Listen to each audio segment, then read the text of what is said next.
Print ও electronic মিডিয়ার সম্মানিত সাংবাদিকবৃন্দ, আসসালামু আলাইকুম। চুয়াডাঙ্গা ব্যাটালিয়ন 6 বিজিবিতে আপনাদের উপস্থিতির জন্য আন্তরিক ধন্যবাদ।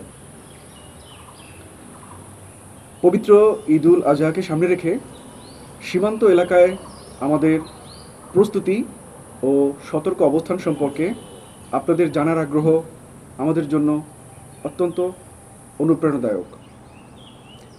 চুয়াডাঙ্গা ব্যাটালিয়ন 6 বিজিবি বাংলাদেশের দক্ষিণ পশ্চিম সীমান্তে চুয়াডাঙ্গা ও মেহেরপুর জেলার মোট 113 কিলোমিটার সীমান্তের নিরাপত্তা রক্ষায় নিরলসভাবে কাজ করে যাচ্ছে।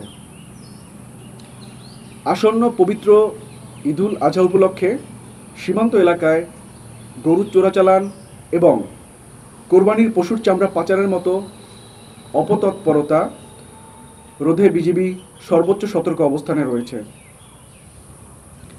দেশব্যাপী কোরবানির পশুর চাহিদা বিবেচনায় নিয়ে দেখা গেছে যে বর্তমানে অভ্যন্তরীণ পর্যায়ে পর্যাপ্ত সংখ্যক পশু মজুদ রয়েছে, যা স্থানীয় খামারিরা উৎপাদন করেছেন। বিশেষ করে চুয়াডাঙ্গা এবং মেহেরপুর জেলায় পর্যাপ্ত পরিমাণে কোরবানির পশুর যোগান রয়েছে। দেশি খামারিরা যাতে ন্যায্য মূল্য পান এবং ক্ষতির মুখে না পড়েন, সেজন্য পার্শ্ববর্তী দেশ থেকে যেন কোনোভাবেই গরু বা কোরবানির পশু অবৈধভাবে আমাদের দেশে প্রবেশ করতে না পারে তা নিশ্চিত করার জন্য সীমান্তে কঠোর নজরদারি, টহল এবং গোয়েন্দা কার্যক্রম চালু রয়েছে। একই সাথে ঈদের পর পশুর চামড়া পাচারের আশঙ্কা মাথায় রেখে সীমান্তে নজরদারি এবং চেকপোস্ট স্থাপন করে নিরাপত্তা ব্যবস্থাকে আরও শক্তিশালী করা হয়েছে।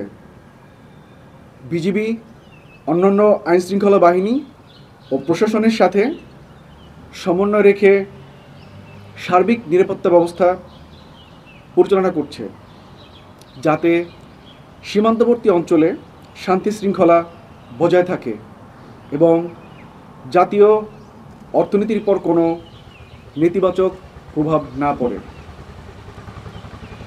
এছাড়াও সীমান্ত দিয়ে পুশিং প্রতিরোধে বিজিবি কঠোর নজরদারি ও টহল তৎপরতা চালিয়ে যাচ্ছে। সীমান্তবর্তী জনসাধারণকে সঙ্গে নিয়ে আমরা সর্বোচ্চ সতর্ক অবস্থানে রয়েছি। কোনো ব্যক্তি যাতে বেআইনিভাবে সীমান্ত অতিক্রম করে এদেশে ঢুকতে না পারে সে বিষয়ে আমরা সর্বোচ্চ প্রস্তুতি নিয়েছি। পাশাপাশি যেসব ক্ষেত্রে যথাযথ প্রক্রিয়া অনুসরণ না করে পুশিংয়ের চেষ্টা করা হয়েছে সেগুলোর বিরুদ্ধে আমরা নিয়মিতভাবে বিএসএফের সাথে বিভিন্ন পর্যায়ে পতাকা বৈঠকের মাধ্যমে মৌখিক ও লিখিতভাবে প্রতিবাদ জানাচ্ছি। সম্মানিত সাংবাদিকবৃন্দ, আপনাদের বস্তুনিষ্ঠ প্রতিবেদন ও গঠনমূলক পরামর্শ আমাদের কাজকে আরও কার্যকর করে তোলে। আমরা বিশ্বাস করি গণমাধ্যম ও বিজিবির যৌথ প্রচেষ্টায় একটি নিরাপদ, মাদক ও চোরাচালান মুক্ত সীমান্ত গড়া সম্ভব। সবাইকে আবারও ধন্যবাদ। For more updates, follow us on Facebook, subscribe our YouTube channel, get the latest update on www.daily-sun.com.